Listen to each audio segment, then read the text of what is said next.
In front of me is XIAOMI 12S Ultra, and today I would like to show you how you can connect it using Bluetooth.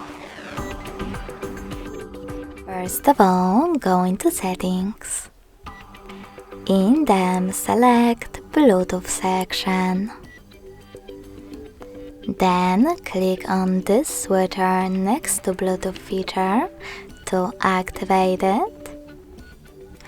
And wait for available devices to show up. When they do, click on the one that you wish to connect to.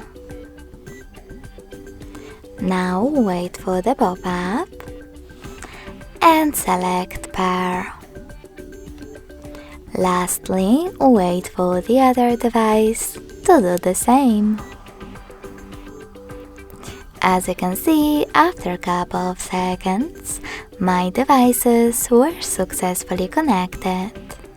If you wish to disconnect them, click on the same icon, this one, next to any device, and choose on Pair. To connect to the same one, click on it again. Thanks so much for watching. If you enjoyed this video, smash that like button, comment, and subscribe. Bye!